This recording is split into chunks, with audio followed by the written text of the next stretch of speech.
G'day guys, Mac with the Outer Circle, and in today's episode, I get asked a question pretty often, in fact, daily. Many of you will know that you've asked me this week alone how I would fix certain aspects of the game. And my answer is usually pretty similar, especially when people say, I'm trying to fix this in my group, here's what I was thinking of doing.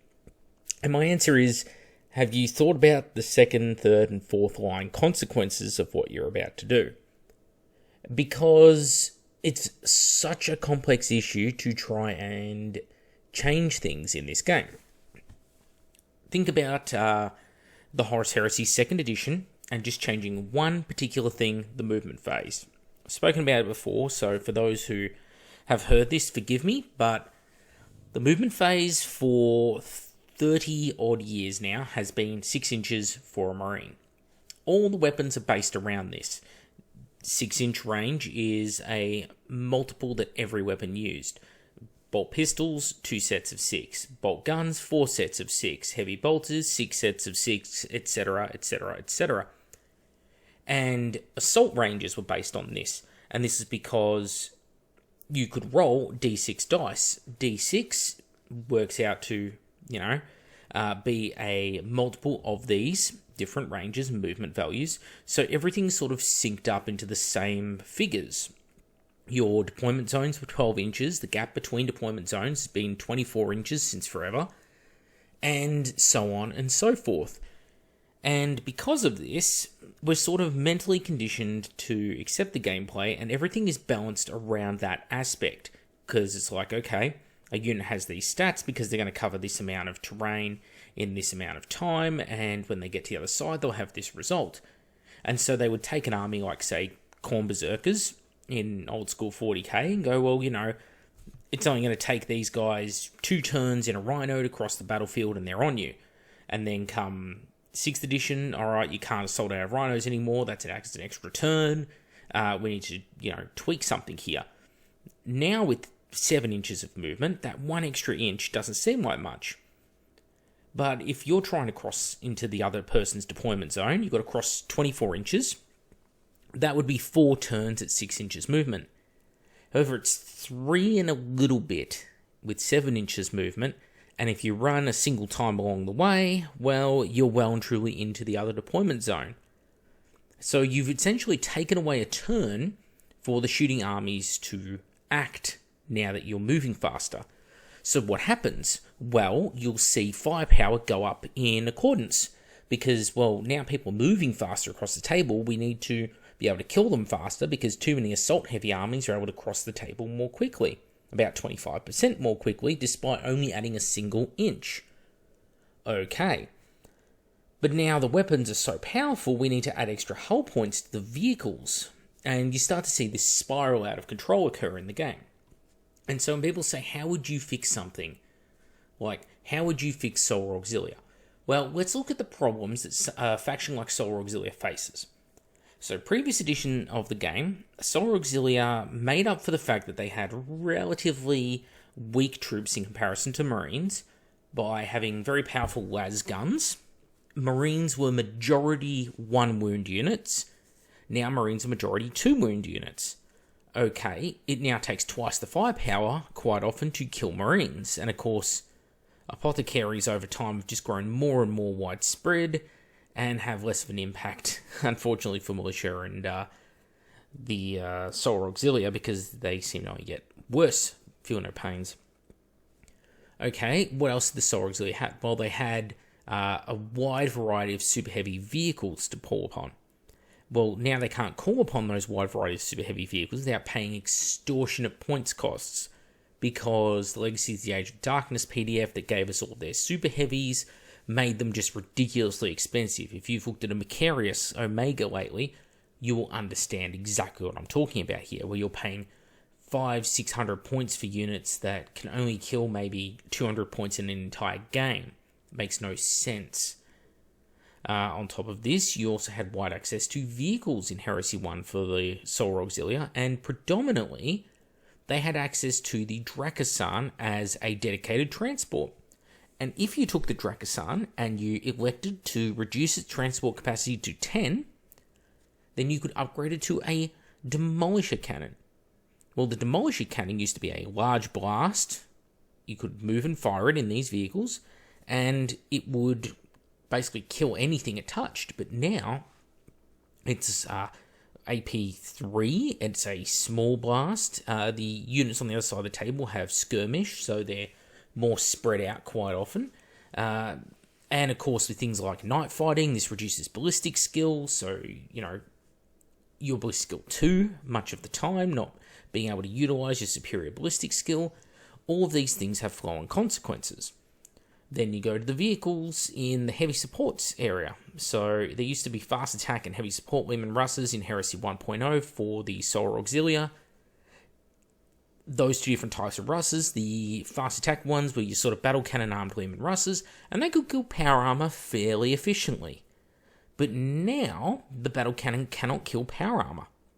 It's, strength 7 AP4, something like that, or strength 8 AP4. Normal armor saves, re-rollables if you've got the heavy special rule. So, not ideal. And then the fast attack choice, obviously, will Demolisher Russ. Well, that's useless now. The Volkite Russ, which still has saturation firepower, but again, in this edition, you have the whole issue of Night Fight and the way Night Fight affects the game. That -1 on the ballistic skill, that really hurts. Really, really hurts.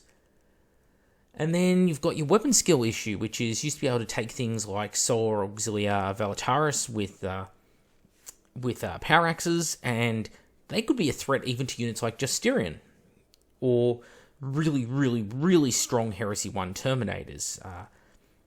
Things like Huskals and Dominator Cohort. They were both Heresy 1 Terminators originally. But now, with the weapon skill changes, your weapon skill is 3. Best case, it's going to be 4. And the units you're going to be fighting are going to be predominantly weapon skill 4 and 5. So, 1/3 of your attacks are ever going to hit straight away. And you're going to be doing so often after the enemy has already attacked you and reduced the amount of models you have to reply with. So you can see the problem here. And of course, again, proportionate points changes have not occurred. Terminators are 35 points and come with 2 wounds base. And yet you're going to attack that with a 1 wound Solar Auxilia Valatari armed with a power axe. He is not taking off those 2 wounds. And Terminators didn't get twice as expensive, did they? No, they've stayed the same points. So to fix Solar Auxilia, you would actually have to start by going over and changing fundamentals of the game, change your weapon skill table, or change how Space Marines work. Or go to the biggest offender of all, which is artillery. Artillery for the Solar Auxilia is just useless now. It used to be that you could depend upon a battery of Medusas. Yeah, they would probably get attacked by a drop pod or a termite full of guys who are armed to the teeth to kill vehicles. Everyone's been through it. But that was what they did. You basically got first turn and you pounded the unit to death with your artillery, or you got second turn and someone came up and basically penetrated your rear. Take that how you will. So there's a lot of things that happen in Heresy 1 that don't work in Heresy 2. It's not as simple as just saying, well, let's give all of this unit +1 ballistic skill. Let's give all of this unit +1 weapon skill. Let's give them an extra wound. It doesn't work like that because the fundamentals, the second and third order flow-on consequences, okay, the down-the-line events, they all matter. Another one that I get asked about a lot is Imperial Fists. Well, how do you fix Imperial Fists? One I've said is remove the auto part from their Legion Special rule. It says their bolt and auto weapons get the +1 to hit modifier. If you remove the auto weapons part, it drastically changes how this trait performs. But they overperform in so many different categories. What do you do then? Do you change the Rites of War? Or do you go, you know what, there's no point dropping these guys down. Why don't we try and elevate some of the worst legions up? Let's try and fix the Thousand Suns. Let's improve White Scars. Let's overhaul Raven Guard and Salamanders. No, these are not approaches that they seem to want to take. And again, you've got to change so many things if you want to do so. And that's just the nature of the beast. Even look at Warlord traits. The Imperial Fists have a Warlord trait that gives them +1 weapon skill to the Warlord and any unit he joins. This Warlord trait has an identical sister over in the Dark Angels, +1 weapon skill to the Warlord and the unit he joins. Okay, that seems fair and balanced until you realize the Dark Angels get it for 1 turn only. So it's like, hang on a minute. How can it be for 1 turn only for this army, but for this other army that's equally capable, supposedly, it's this massive multi-turn all-game buff? That doesn't make sense. So you might say, okay, well, that one's changed. Let's change it to the Dark Angels one. Maybe. Or do you change the Dark Angels one to the Imperial Fist one? Or do you rewrite it entirely because, well, +1 weapon skill is ridiculously strong in this edition, because you put it on something like Huskarls, you now have a unit that is all weapon skill 6. And in fact, if you put it on Inner Circle Knight Cenobium, you can have a weapon skill 7 squad sergeant in a weapon skill 6 unit. Very, very powerful trait. So what do you do there? And these are things that you need to be aware of if you're trying to modify the game system or rework the game system. Because unfortunately, when they wrote this edition, I don't think many of these considerations were taken into account what the flow on down the line was going to be. Many changes were made, and nobody thought, what is going to happen in X situation? Because when they do playtest this, and they did playtest, they got a lot of feedback that was subsequently ignored, but when they playtest these things, and actually to touch on that note, I have heard directly from the playtesters that they were ignored after giving very long and detailed notes. And I've heard this from Australian, from British, and from American playtesters. So I'd say it's pretty clearly true. I know it's a claim, but if you guys think I'm lying at this point in my YouTube career, we've got an issue. But yeah, when you change something, you add rules like Brutal, or you change the Contemptor Dreadnought into its current incarnation, or you add Sunder to all las cannons. What are going to be the flow-on consequences? I mean, Sunder on las cannons is another great example. You go, okay, here we have a weapon which is Strength 9 AP2. It's more expensive than a missile, but because of that, it's got a better AP and it's got a higher strength.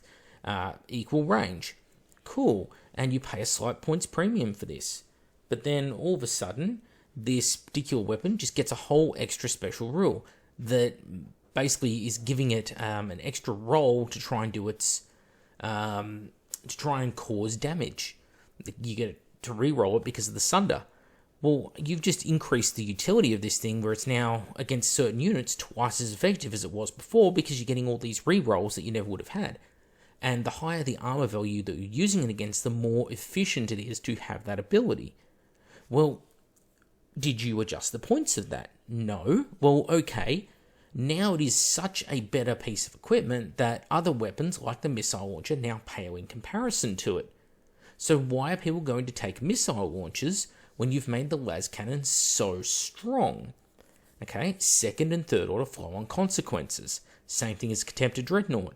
You've got something which is incredibly high strength, high toughness, has the brutal attacks, so anything it touches basically gets deleted, and you've made it the same cost as like 1.5 tactical squads. It's like, what, do you think I can throw 15 Space Marines at Contemptor and they'll win? Of course not. It's absurd. It's going to win every single time against that many Marines. Unless they were packing, say, melter bombs, maybe? So, if the Contemptor can absolutely wipe the floor with those Marines, points for points basis here, perfect world, these two things aren't balanced because it should come out a wash, correct? Well, no, it can't, and you can't balance a game that way. Because again, it's more complicated than that as an issue. What should happen in a game is you have a baseline, and this is where scripting and AI could actually be very beneficial. And I'm shocked that they don't use a script or an AI to already write the rules at Games Workshop, because, I mean, this is something that could have been done 10, 15 years ago. The capability was there, which is you should be able to create a formula that you plug in and you ask for certain things to be spat out by that formula, and it does it for you. So if you know that, okay, the standard Space Marine stat line is the stat line that everything is going to be balanced around. In fact, it probably shouldn't be. It should probably be something like a Guardsman, militia or solar auxiliary level. You go, this is the basic stat line. Costs, 7 points or 8 points, something like that. And every time I add 1 strength or toughness, it goes up by X%. If anyone has played MechWarrior Online, you'll know about heat and ghost heat. I know we're going on tangent here. Heat and ghost heat. So when you fire weapons, all weapons generate heat. They have a listed value. And let's say you have 4 weapons that each generate 2 heat. You fire it, bang, you've generated 8 heat from those 4 weapons. But the game goes, I don't think it's balanced for you to have those 4 weapons and only generate 8 heat. So once you go over 3, it's going to be an extra 50% modifier. So instead of you generating 8 heat, you might generate 12 heat instead. Or, so on and so forth. Well, it's the same thing with this game. You go, well, okay, going from weapon skill 3 to weapon skill 4 is not much of a leap. But going from weapon skill 3 to 5 is a huge leap. So let's say it was 1 point to go to weapon skill 4, it might be 5 points to go to weapon skill 5. And you have to balance the points accordingly by doing that. It's simple maths, and that's why it's very easy to write a script that could do all this for the company, where it automatically spits out the stat lines and goes, all right, this special rule is worth this one's worth this, but because you have these two together on the same unit, that gets an extra points modifier because it's so much better for having it. And you would do this to get your, what I call rough balance. So this is where the units that are spat out by the computer, it's like, okay, this is mathematically what the computer thinks is balanced. But now the humans come in and you fine tweak it and you go, all right, let's play some games on the tabletop and see how it performs, and then we'll modify things accordingly until we get to what we think is a pretty good place. And unfortunately, as great as that would be as a system, it's not the system that is used. Because in Heresy 2.0, you would be seeing dramatic changes in points levels. For example, a Medusa, when in the hands of a Marine player, is going to have a very, very different impact versus when it's in the hand of a Solar Auxilia player, especially when the two face one another. Marine shoots at the Solar Auxilia, they're on smaller bases, they're clustered up tied together, more models get hit. The models that are hit are wounded as easily, but there are no saves possible against the weapon, so the models just die.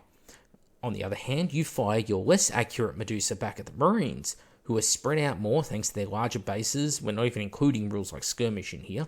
You'll hit less models, you'll wound models as easily, but there's far less of them being wounded, and they'll get their normal save against it. And if there's something like breaches, they'll get a re-rollable save against it. So these two things are diametrically different points levels, you would imagine, based on their outcome on the table. And you can't just go in, though, and say, all right, let's drop the Basilisk from 150 points down to 50 points. Because what happens when that Solar Auxiliary army goes up against another Solar Auxiliary army? Well, now these things are just devastating. And you might have a lot of them at just 50 points per model. So second and third order flow-on consequences are a huge deal. There's something for you to take into account when you are trying to rebalance the game. And when it comes to fixing something like Imperial Fists, half the problem is in the Imperial Fists, the other half is in the other legions.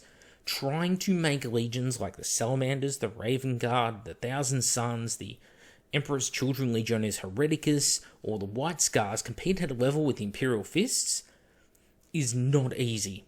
You have to elevate all of those other legions up, including their Primarchs, who are very underwhelming in many cases. And at the same time, you have to try and bring the Imperial Fist down a couple of notches. So, for those who are curious, some of the changes I would make, change Imperial Fist Legion trait so that the +1 to hit only affects bolt weapons, not auto weapons. Change Rogel Dawn from being weapon skill 8 down to weapon skill 7. He is Dawn, he is not a close combat monster, he's a fortifications guy. And no amount of fans who are baying in the stands screaming at me otherwise are going to convince me that he should be a higher weapon skill than Jagged Eye Khan. You can take... I won't finish that sentence. We've also got other things in Imperial Fist need changing. The Phalanx Warders Rite of War, that one's got to change. The Lockstep Formation, I think Mournful's got something pretty good there where they've changed it from getting that re-rollable armor save. I think that needed to happen. Re-rolling armor save plus 4 up feel no pains when near objectives. It was just absurdly hard to kill those units. I watched Cat charge 30 rampages into a single unit.